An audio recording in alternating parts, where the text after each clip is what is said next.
Go live. And we're live. We are live. All Hey, right. Zach, How how are you you doing, today? buddy? Hey, I'm good. I've been waiting for this moment the whole day, just waiting to get a drink in me. So happy to be here. Well, that's basically every day for me, my friend. So, we have arrived, and it's 8 p.m. in New York and Orlando. Yeah. And we have some really cool whiskeys to get into today. We have the June Outturn preview tasting coming at you tomorrow at 1 o'clock. Well, rather, I guess the June Outturn. The preview is happening as we speak. So yeah, everything's hitting tomorrow at 1 p.m. Eastern time. We have 8 new casks that are going to be revealed tomorrow. 4 casks that we are going to get into this evening.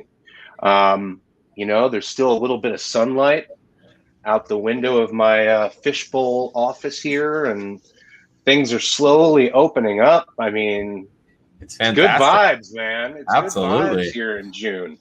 So I'm pretty stoked. How's everything down your way? How's everything in the Sunshine State? Man, let me tell you, it's been sunshine for sure. We've actually been pretty dry with rain, so it's been just getting hotter and hotter, and whiskey's been pouring faster and faster. But we got some rain the last few days, and it's been fantastic. Been great weather to just sit out back and have a glass and just enjoy the rain. So it's we're having a great time. And like you said, stuff's slowly starting to open up. We're able to go out. Soccer's on, football's on.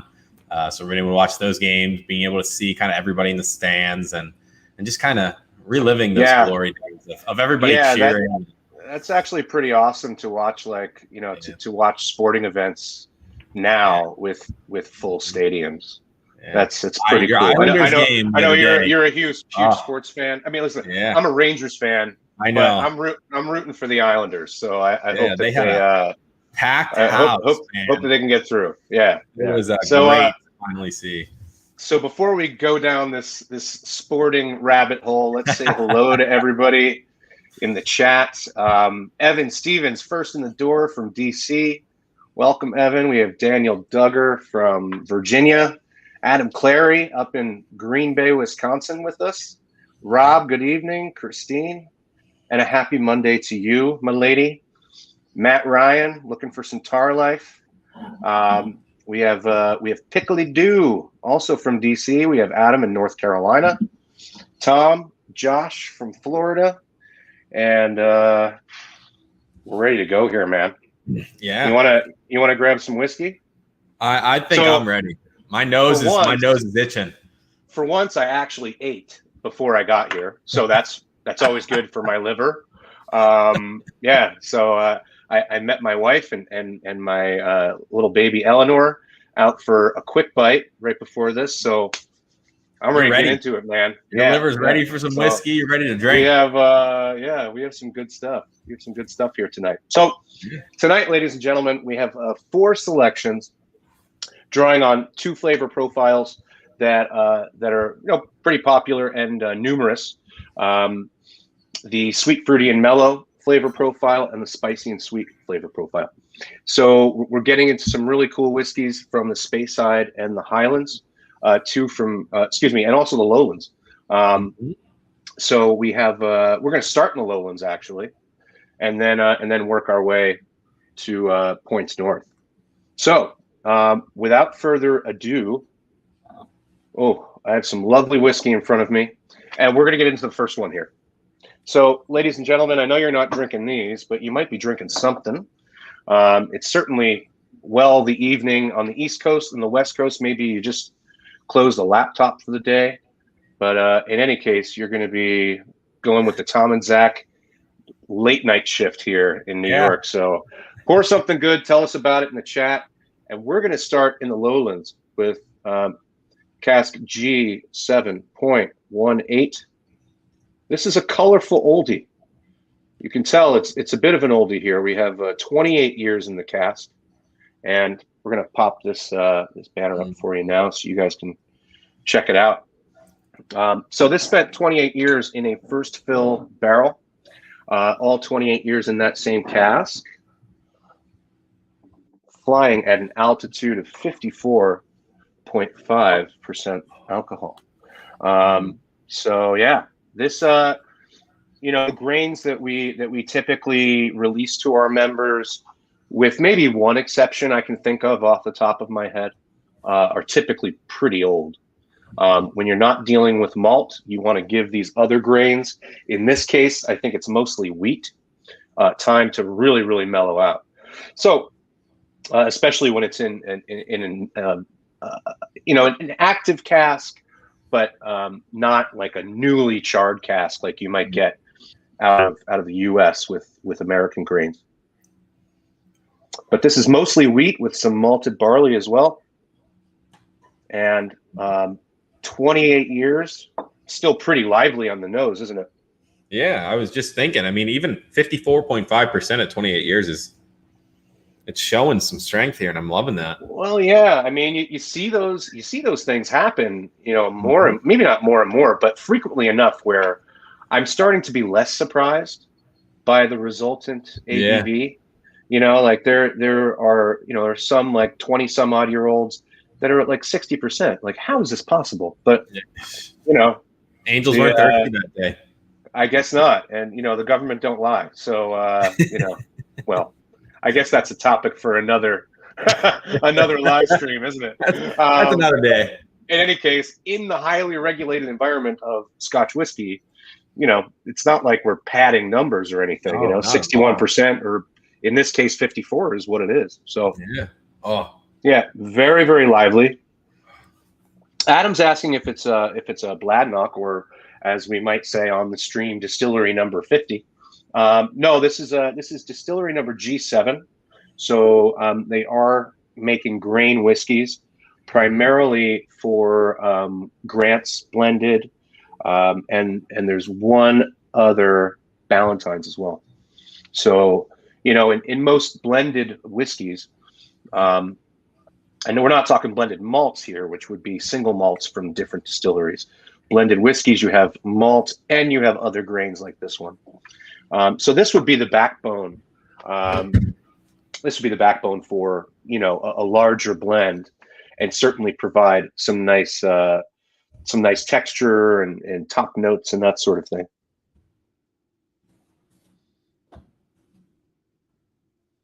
So what are you getting on the nose here, man? Man, I've got to say, we just talked about how lively it is. Not only is it lively, but these flavors are shining through. I was just watching Great British Bake Off. No judgments here. So marzipan is coming to mind. It's a good bake, that. Yeah, it's a good one. They would say that after they just got done saying that. It's like the Canadian A. What's up with that? I don't know. Anyway. But I'm getting nice fruits on this. I'm picking up the marzipan. Absolutely. I'm getting a lot of like kind of floral, like a lot of floral elements. Some like, I don't know, like some kind of white flowers yeah, I could see that.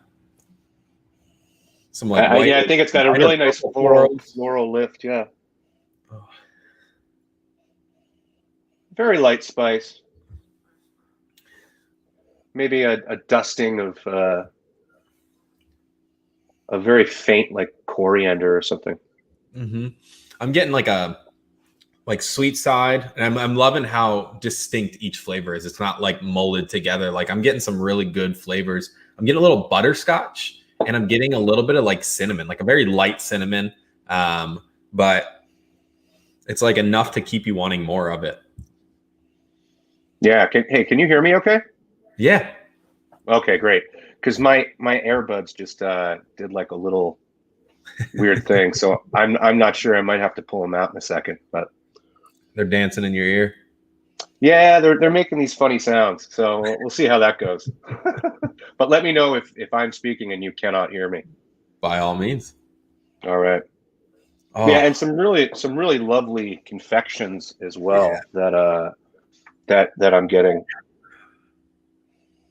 More kind of high-toned toffees, that kind of thing. Mm-hmm. Nothing too dark or brooding. It's it's pretty light touch. All right. So yeah, it is National Bourbon Day today. So Cheers. Let's drink close some enough. Yeah, scotch. cheers. Hey, it's out of an ex-bourbon barrel, so we got that. Close enough. I mean, we got to do what we got to do. We'll get into some bourbon in another month or so. I'm fine with that. Yeah. Cheers, man. Oh, cheers. Yeah.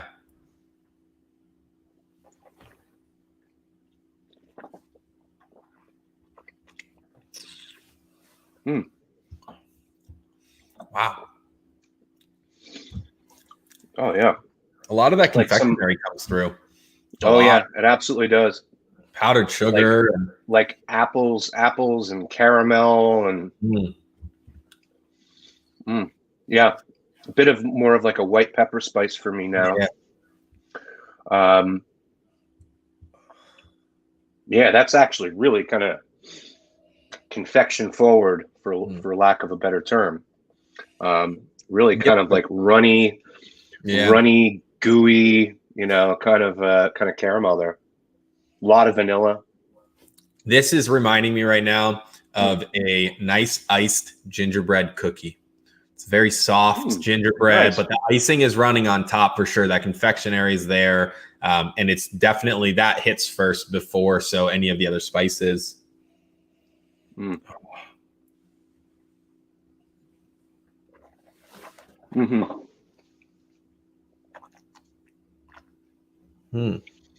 Well,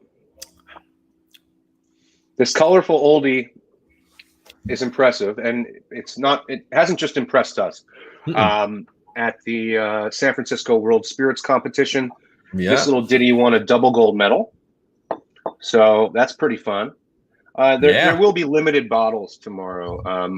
We only got 54 bottles of this for the country, so it will be limited to one bottle per member, and those will probably fly out the door pretty quickly. But you guys know what's coming, at least before everyone else, so you can have your nimble fingers ready on your computer or smartphone and gobble that bad boy up.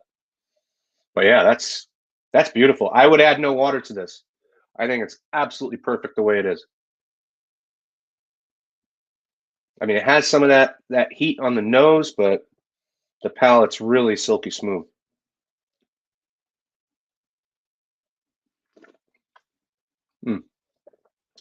Yeah, that's really lovely. That's great stuff. So 28-year-old at $220, pretty good value. Our grains are certainly priced accordingly, and I think that's really wonderful for actual, perceived and actual value in the glass to get something at that age. Yeah. So that's really awesome. Yeah, no, I had muted myself somehow when I was picking up my glass. But this one, the finish is just so nice and lingering, and it gives you like this nice little like red hots on the back end where it just kind of, the flavor is there, but there's a little bit of heat, but it's not like you're not like burning your tongue on it. It's not high ABV heat, and that's really nice. I like that. Yeah. Can everyone hear Zach? Somebody respond to us. Tom R says he's back. Yeah, there we go. All right, Zach, I can't fly solo with these whiskeys, man. I need a partner in crime.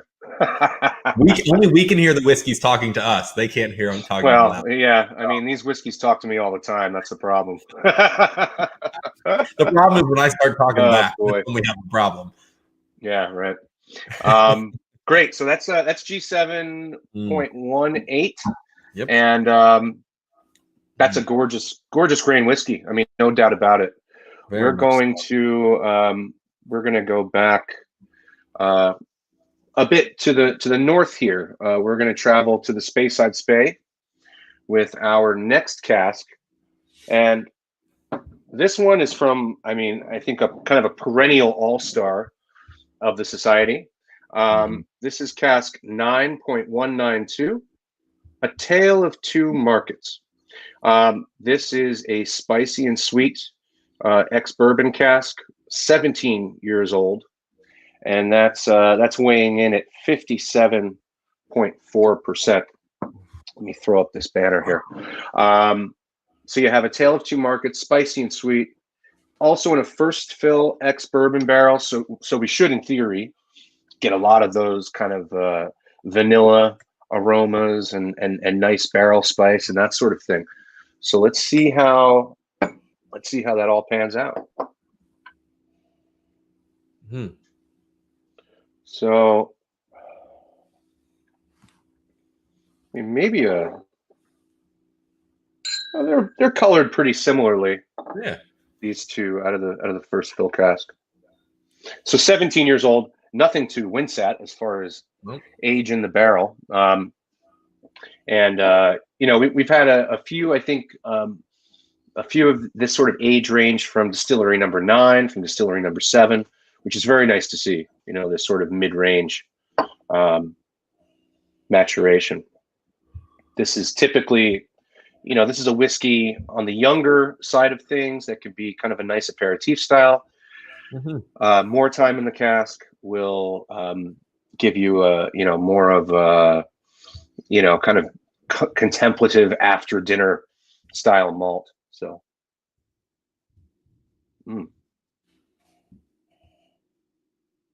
wow, I'm getting a lot of pear. I was just gonna say, like a nice pear liqueur is super ripe. Wonderful. Yeah, almost like along the lines of like a Poire William type thing, huh? Yeah.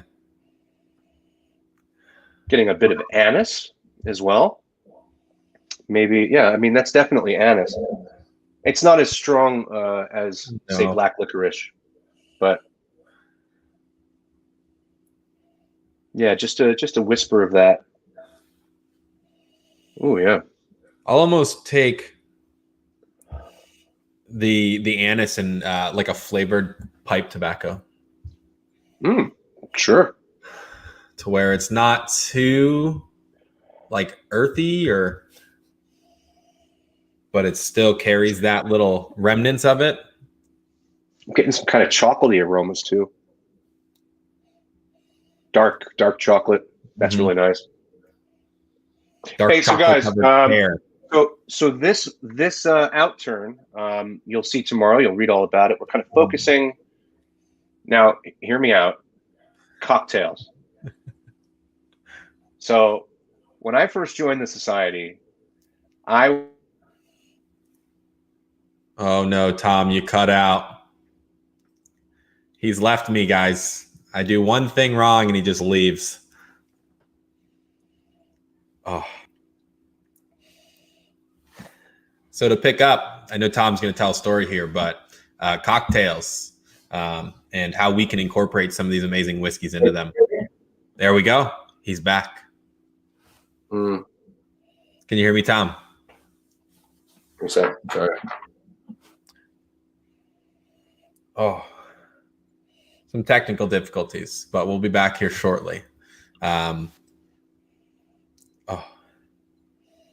Alfonso, you will get to hear his story, I promise. I want to hear it too, so we'll make him tell it. Hey, can you hear me now?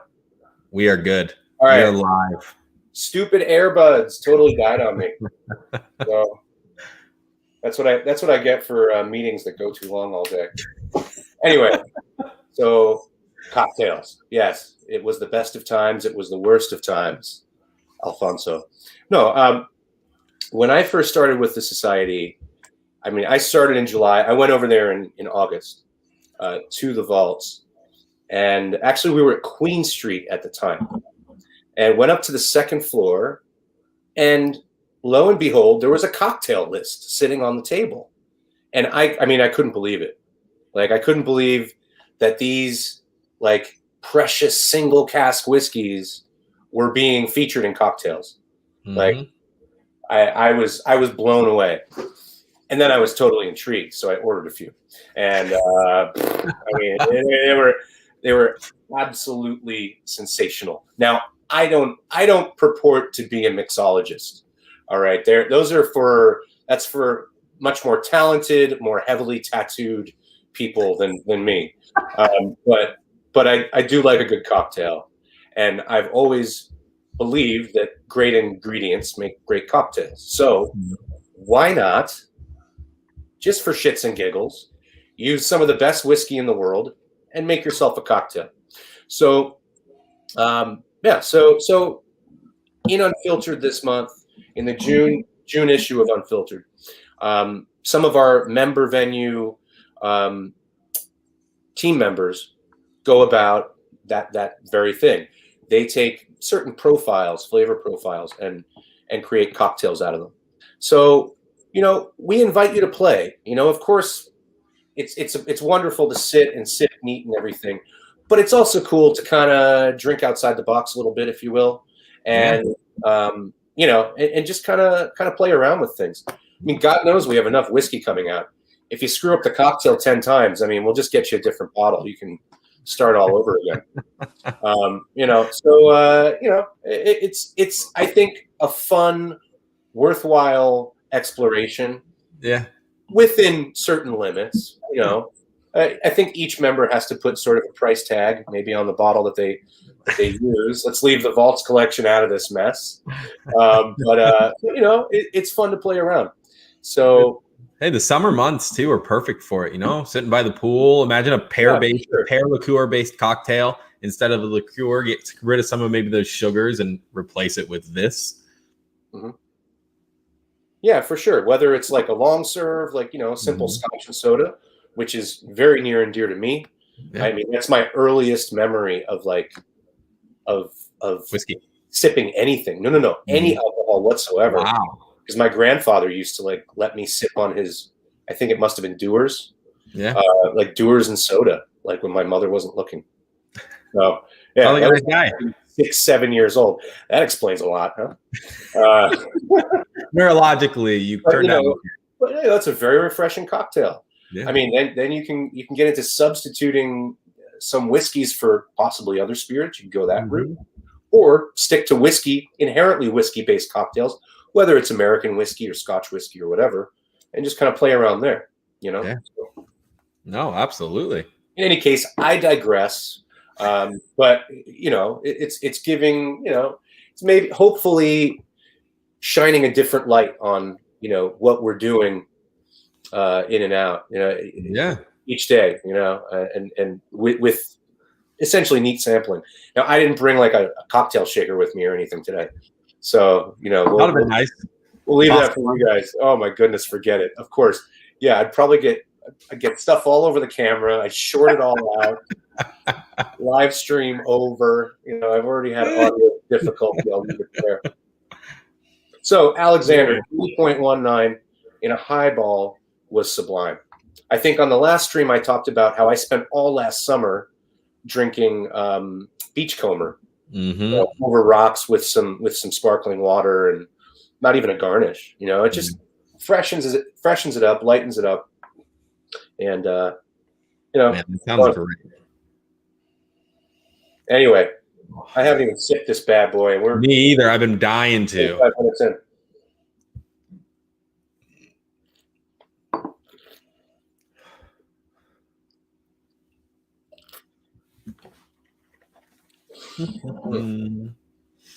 Poached pears in butter, cinnamon.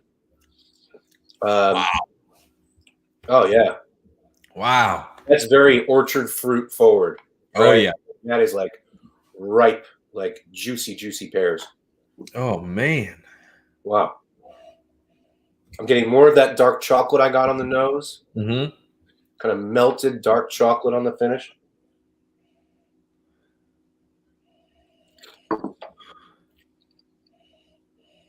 I'm getting like holiday spices, like Christmas cake or.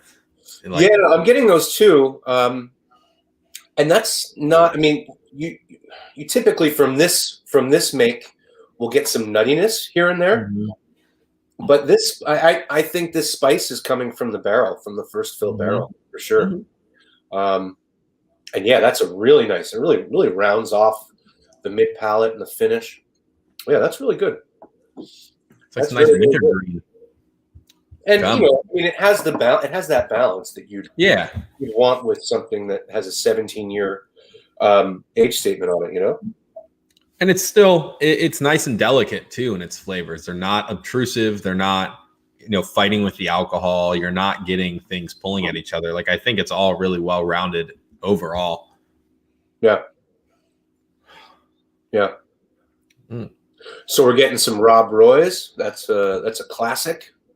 So that's essentially a Manhattan, but instead of American whiskey, bourbon or rye, you're using Scotch whiskey with some sweet vermouth or vermouth rouge if you're getting kind of esoteric with it. And anytime there's a maraschino cherry garnish, I personally feel like it should be a Luxardo maraschino because that's where it's at, you know. That's the way the cookie None crumbles. of that neon shit, you know. You want something. We don't want some Chicago relish on top of this. We want like a nice dark cherry. Bring on the neon green relish on my hot dog. That's fine. That's where we're going. Yeah, a neon red, thing floating in my cocktail when there is a Luxardo cherry out there, you know. So it makes it look so nice too. Yeah. So that's really, really nice. This 9.192 Tale of Two Markets. I'm almost getting like lemon rind, or like it's not quite lemon zest, but the lemon's still there.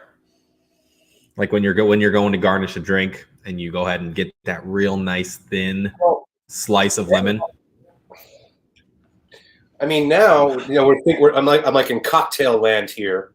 One of my favorite cocktails is the Sazerac cocktail, and with the Sazerac cocktail, you're rinsing the glass with absinthe, right?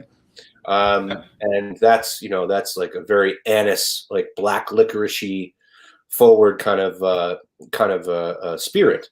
And now on the finish, I am getting a ton of that kind of licorice, like black jelly bean type feel on the finish. Are you picking that up at all, or am I just like? I just got like as I sat there with it on my tongue, the black licorice pops out. I wouldn't say jelly bean, but the licorice, I'm definitely. Yeah, you're right. You're right. It's not that strong, but it's there. It's there. Oh yeah. Oh boy! Now I'm thinking about rinsing my glass with absinthe before pouring a Sazerac. If anybody's ever down on cocktails, like especially like some dude who thinks that like cocktails are not for them, pour a Sazerac, and he's like, "Oh, what is that? Pink drink? Yeah, just drink it," and then just get floored by it. It's like one of the strongest cocktails out there. Man, now I want cocktails too. The warm weather, I'm like, let me get some. So Connery Carson just chimed in here. I've enjoyed an occasional old-fashioned made with Ardbeg Korivrekken. The smoke plays well with the sugar and orange. Very, very nice. Okay. I have a local place here called Hotel Del Mano in North Williamsburg. And this was the only cocktail I drank for probably the first year I lived here. It was called Smoke and Flowers. And it was, I actually named a bundle after that back in like 2016. And it had Distillery 29, Lafroy. Oh man. Dry sherry and vermouth blanc, I think. And oh man. That was just really fun. And that really reminds me of that, like something like Korivrekken, even Ugadal with a bit of sherry in there. That'd be damn good. So see, now we're moving, folks. Now we got the wheels turning and everybody's getting into it. Man. So with that, Zach, I know you have an engagement, a long-standing engagement at 9 p.m. I do. Yeah.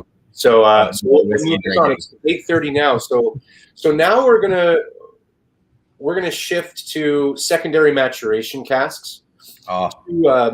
Two different casks that started in ex-bourbon and were transferred to red wine. So we're gonna start. Let's see here. Let me get rid of this guy. And we're gonna start in the Western Highlands. Start with cask 78.44. Follow the dark trail. So if you folks will recall,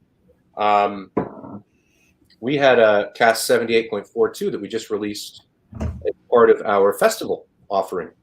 And we very rarely get these casks. This is actually the third cask that I've seen in my time with the society since joining the company in 2016. So it's really cool. I think that we have two casks within such close proximity to each other, rather different. I mean, there are certainly the similarities of make, but this one with the secondary maturation takes on a different kind of appeal, I think. So let's get that up there. So 78.44, Follow the Dark Trail. So this spent, it's 10 years old, spent 6 years in ex-bourbon, 4 years in a second fill charred red wine barrique. This is a spicy and sweet flavor profile. So let's get into this bad boy. Oh.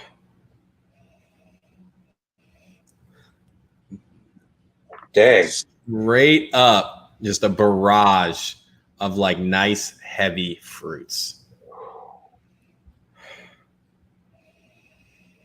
There's like a weightiness to it. Oh my gosh. I don't know. Maybe I'm suffering from like virtual adult onset diabetes, but I mean, I'm just getting gooey caramel. Yes. Like I was thinking caramel, apples. They get all stuck in your teeth and stuff. Yes. Like those things. That's what I'm getting on this nose. It's hitting me like a brick to the face. And now I'm getting more. Oh, God, I wish Ben were here. You know what I'm getting underneath this beautiful gooey caramel? Mm-hmm. The P word. It's my favorite thing to find in whiskey. Petrichor. I have to say, there is a little caramel shop at the Germany Pavilion here at Disney World that when you walk in, you are smacked in the face with caramel of every kind. And this literally reminds me of that, where that caramel just comes at you. It's hitting you right in the face. And it's in the best ways possible. It's really, that's really pronounced. Now, I wonder if the character of the make has a role to play here. I think it does. So this is a second fill red wine barrique. So maybe, I mean, certainly the cask is garnering, or the whiskey rather, is garnering flavor from the cask. But there is a lot of inherent intensity behind all of that. Kind of herbaceous notes and woodsy notes, and I think that's coming from just the way 78 is. Yeah. Pretty big, bold whiskey, Man. Oh, yeah. I mean, there's a lot of creaminess to it too. It's like creamy. It's just kind of spiced oranges, like when you take cloves and like around the holidays. Okay. My wife turned me on. I never heard of this before, but it's like old school, like from colonial times or something. Take cloves and stick cloves in oranges, and just put them in a bowl and like basically kind of let them rot a little bit. And yeah, it smells really, really good. And this now I'm starting to get some of that. Oh wow.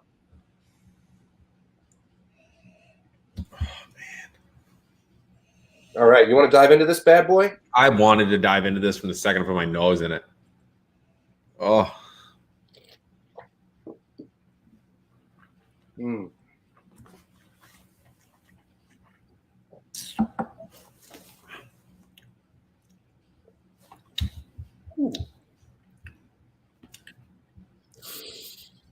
That's a mouthful. I'm getting like a Turkish delight almost. Yeah. And the first time I had those, I know a lot of people don't have them. They're a very interesting thing to eat, but they have like a nice draw of like a flavor and like earthy savoriness. Yeah. That's just very specific. And I'm getting that, but it's keeping that. I like that fruitiness that's still there. And that caramel is really, really, really present. A lot more spice, char. Okay. Like I'm getting I mean, some charred elements on the Okay. on the finish, almost like the char on a steak, right? Like I'm not getting Where it brings flavor. getting smoke. You know, it's a very different. It's like burnt ends. Sensation. It's kind of like burnt ends. Yeah. Mm-hmm. Oh, that's really nice. Daniel H here asks when these will hit the shop. All 4 of the ones we're tasting tonight and all of the ones that are on the sheet that you'll see on the last slide will be releasing tomorrow at 1 p.m. Eastern time. Man. All right. As always. You drank it too fast. I'm drinking too quickly. I get all hopped up, Zach. You know. I get very excited. I want to add some water to this one. Yeah. And see where we get, because that's got a lot of dynamic on the neat nose and palate.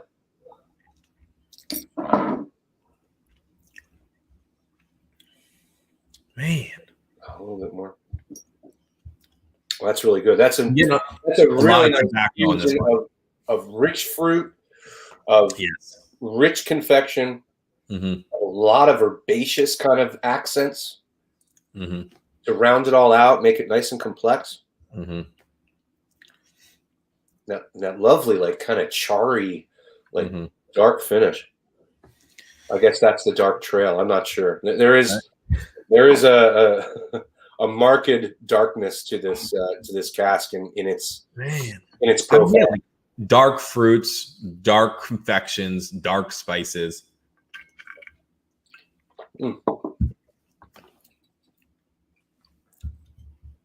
Well, as one might suspect, the water kind of brightens it up a little bit. You know, it gives it a bit of lift on the nose. Not quite such like dark gooey caramel, more you know, like chewy, almost like those bullseye things. You know those the little cream in the middle. Or tails, whatever they're called. Oh, cowtails. Cowtails, yeah. That's a really good one as well. I mean, I'll be honest. I prefer it neat. I certainly prefer it neat, but yeah, that's that's a nice kind of shift. The fruits get a little brighter on the palate. I think it does take away a bit from that herbaceous complexity. Yeah. But it's I'm really quaffable. Yeah. I love the kind of yin and yang going on with the herbaceousness and the earthiness with those fruits. But it's all staying dark. So if there's any earthiness, it's like mushrooms or forest floor, and the fruits are like black currants and black raspberries and blueberries, and they're all just working so well together. Yeah, that's nice. I mean, it has great complexity, has very good balance for all of these intense flavors we're talking about. They're playing with each other very well. And it's only 10 years old. That's crazy. Right. But 4 years. But yeah, you're right. I mean, there's a complexity beyond its years for sure. 4 years in that red wine barrique, that did it. I think that did quite a bit for it. Yeah.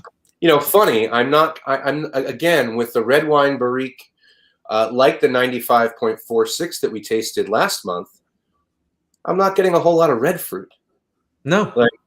This one particularly not much at all. On paper, I would expect to get more of that. Especially with almost half its life in maturation in the cask. Yeah, I mean second fill, so maybe maybe the first fill was aged for a decade or something. Yeah, really leached a lot of it out of there, but not a lot of red fruit, but darker, more like maybe more like kind of purple fruits or something. I'm not really sure, but this one is not that really pronounced, like kind of cherry, raspberry kind of thing that I've gotten in the past off of these. So that's very interesting. Yeah, and that probably has a bit to do with the make of the whiskey as well. This is a big, intense, fruit forward type of whiskey anyway.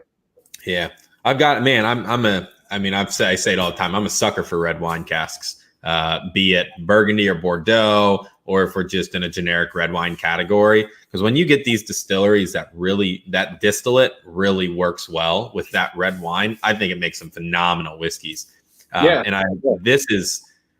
This is just wonderful. It's just, I have actually like a 28-year-old from the same distillery that was aged fully in sherry and red wine casks. And this is better than that. And that's also a cask strength whiskey. That one, it just shows so much. Everything functions together. It's married so well together. All the flavors just work in sync. It's phenomenal. Yeah, and Pickley Dew, points this out. 78 is great for these kinds of cask finishes.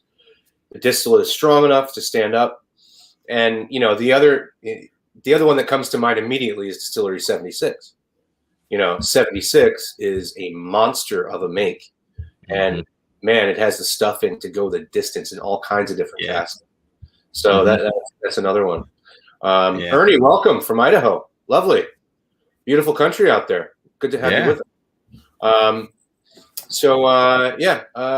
Well, that's 78.44.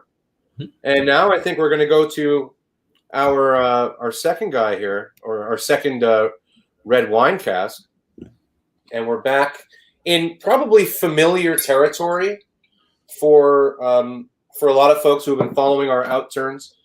We've had a bit of an influx of this particular distillery, and I couldn't be happier about it because I was gonna say there's no complaints.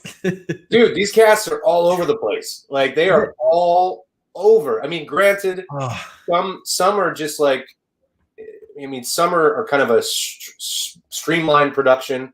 Others are using wine yeasts in the fermentation, which is bringing about different flavor components. In this one, we have an additional maturation. But anyway, talk about distillate that works well with wine casks. Yeah. This is distillery number 112, ladies and gentlemen.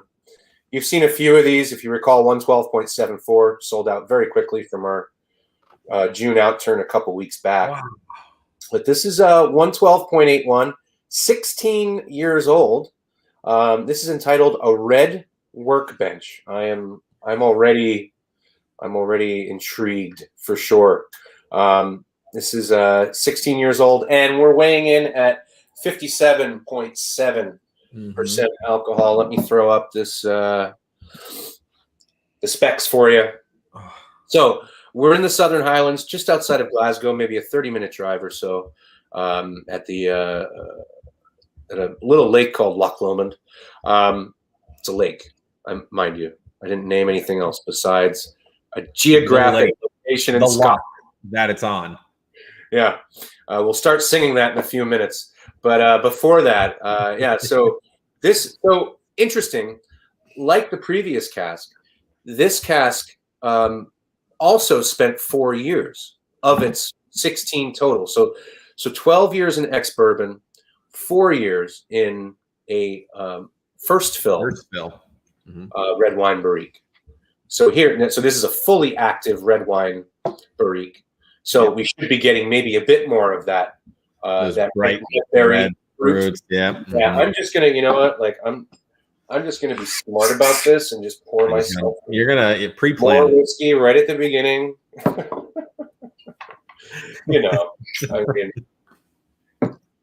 It's all about optimizing. We're just optimizing here. Let's see how this is. So you've already gotten into it. So a nice deep color. Yeah. Oh, I haven't even tasted it yet, but I mean, stick my nose in it. I never want to take it out. Wow.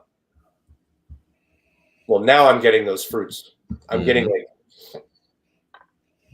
I was talking about Luxardo maraschinos earlier. I was going to say, yep, the darker cherries, Luxardo maraschino. Really, really kind of dark, stewy cherries. I'm getting red licorice on this one, where we just had that black licorice. That red licorice is fresh in my mind now. Yeah, for sure. I mean, open up a pack of fresh Twizzlers. Bang. I've always been a purist with Twizzlers. I only go black. There. But I have had the red Twizzlers, and yeah, it's there. It's there. And let's see here. So sorry, I'm just catching up with the chat here, guys. You're making me chuckle. Daniel, I'm probably taking the low road most of the time, but I'd like to think I'm taking the high road. But either way, we'll all be there before you, or something like that, right? I have to actually sing the words to remember how they go. But that's usually the end of a Burns night. Is a few of us just like blaring. What's the name of the Run Rig and the Tartan Army? So Run Rig and the Tartan Army, if you guys aren't up on your Scottish bands, check these guys out. They have a like 20-minute live version of Loch Lomond. It is there we are, Daniel. Thank you. Daniel has my back. 20-minute version of this song that will just get you pumped, like for anything Scottish. We should start playing that as an intro to our YouTube videos. Oh my goodness, yeah. Well, like I said, tastings. It's a 20-minute live thing, so it gets a little funky. Not quite as funky as like Grateful Dead, like early '80s 20-minute song, but it gets there. In any case, this is glorious. I'm getting like that dark cherry, some candied orange. I mean, now I'm just smelling the old fashioned we were talking about earlier. There's all kinds of that character in this nose. Really nice and spicy. Oh. Is it too far-fetched to say this reminds me of a New World Pinot? Obviously, a lot hotter on the. It's too far, Zach. I don't know.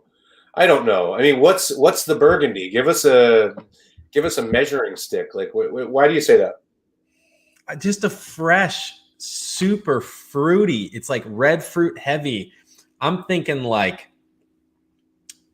there's a winery out there that I just had a bottle of from out in California, and literally I stuck my nose in the glass and it was just fresh fruits exploding in my face with nothing. There's no earthy undertones, nothing else getting in their way. And this is just that. There's fruits everywhere. Oh, I mean, I might. Yeah, I can see where you're going with this. To me, this reminds me, and again, folks, forgive us. We're both wine guys from back in the day. So there was a time when there was a phenomenon going on in the wine industry called the Parkerization of a wine, right? And in the U.S., you only have to have by law 75% of a varietal like Pinot Noir or Cabernet or Merlot or whatever to call it that. So what do you do with that extra 25%? Well, distilleries in the 90s, even into the early 2000s, who were trying to impress Robert Parker, get a great score, and send their wineries, into stardom, would typically use that extra 25% to put Syrah in there and add all this meat and muscle to the Pinot Noir. And that's kind of what I'm getting there. Like, I'm getting that fresh fruitiness, but I'm getting a lot of muscle behind it. That's fair. Weightiness, it's there. Yeah. It's definitely sitting. It's like round. I haven't even tasted it, but it smells like it's round. We have to go in a few minutes, so let's taste this. I'm just gonna keep drinking this one into my next tasting. So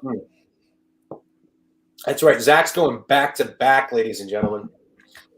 This guy's a trooper. Oh wow! Twist my arm and tell me to drink for 2 hours straight. Oh, listen, man, this palate's outstanding. I might be stealing one of these from you guys tomorrow.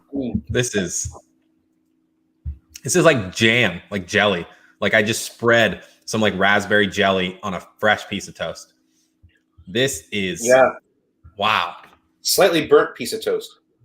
There's some nice like darkness to it. Oh yeah, that's really good. Like when you when you drag the knife on it, you hear like the crackle of the bread as it breaks beneath it. I mean, there's a lot of that red fruit. If you're getting raspberry, I totally pick that up, like red raspberry. I'm still getting the cherry. Like, there's a lot going on here. You know what? I'm almost getting like a Black Forest gâteau, like a Black Forest cake. Oh yeah, for sure, man. Oh. It has that richness. It's really, really. That's pretty intense stuff. 57%. Yeah, it's punching above its weight. But any alcohol burn though, which is phenomenal. Yeah. I mean, it just has a lot of concentration, I think, in that profile. Oh man, that's really good. That's really, really good. Would you add water to this? I didn't add water. No. Again, I'm pretty good. Yeah. I'm pretty good going neat here. I can only see this getting earthier and kind of cutting that fruit with some water added. All right, so we got maybe 5 more minutes before I really have to let you go. So I said something at the beginning at the top. I'm just improvising here now. I've had a few drinks in me now, Zach, and so ladies and gentlemen who are listening, a while ago in the beginning, the top of the program, I mentioned that there were a lot of grains that we typically let age for a long time. For those of you who may have picked up on that, I said there was one that we typically that was an exception to that rule. If you know what that grain distillery is, type it in the comments section. First one to guess it correctly gets a $50 gift card from us. Yeah, why not? Let's give away some money. Huh? Why not? Right? So think about that, ladies and gentlemen. If anybody gets it while in the next 4 minutes, then you'll have a little gift card coming your way. So again, what is the exception to grains? Oh, hello. Who's that? Olaf Asbrink. Olaf, very, very good. So Olaf is one. It is G15. That's actually from under the same roof that distillery number 112 comes from. And why do we release it at a much younger clip? It's because it's made with 100% malted barley. It's just run through a continuous still, so they can't call it single malt. Very good, Olaf. You are on point, brother. I hope to see you soon. I hope to see everybody soon. Me too. But in the meantime, let's throw up. What do you think? We'll let's show them what's coming out tomorrow. I'll share my screen, and we can talk about what's coming up tomorrow. So here you are, ladies and gentlemen. I hope you can see it all right. We have G7.18, which we tasted, 78.44. We also have a lovely light and delicate whiskey from the Southern Highlands. That'll be killer for cocktails. From the Highland Islands up in Orkney, we have an Orcadian Pizzeria. So Matt Ryan, very sorry we didn't live Tar Life on camera today, but you're going to have some beautifully integrated, gorgeous peat in that tomorrow. We also have a 39.208, a lovely lossy expression, Summer Gardens and Fun Fairs. 112 we tasted. Then you have the 80.20 Juicy Oak and Vanilla, another make that's just like made for some fun cocktailing. And then lastly, 9.192. So that's the run of show, ladies and gentlemen, for tomorrow. Take a screen grab of that and do your homework for tomorrow. Remember, G7, very limited. So do what you can to grab one of those early on. In the meantime, we want to thank everyone for coming. And if you have any more questions or just want to reach out to us and tell us how amazing Zach looks on camera, please do so at smwsa.com. Anyway, I'm Tom. This is Zach. And we will be back again with more awesome single cask whiskey for you. So until then, any parting shots there, Zach? Anything? No, or anything like that? To help, Tom R. Asked, drinking 2 hours of cask strength whiskey. I imagine you're working the phones tomorrow. You guys will bet yourselves I'll be on those phones waiting for those calls tomorrow. He will be, dude. What are you, like 25? You can take it. I mean, I couldn't do that anymore. But that's good. We keep the young people on the phones just for that very reason. Exactly. But in any case, pleasure tasting with you, Zach. Absolutely. And everyone, thank you so much for joining us and putting up with our shenanigans yet again. Absolutely. Look forward to many more drams. Many more shenanigans. Hey, man. Thanks so Cheers much. To that. Everyone, Slanja, we'll see you tomorrow, okay? Talk tomorrow. All right.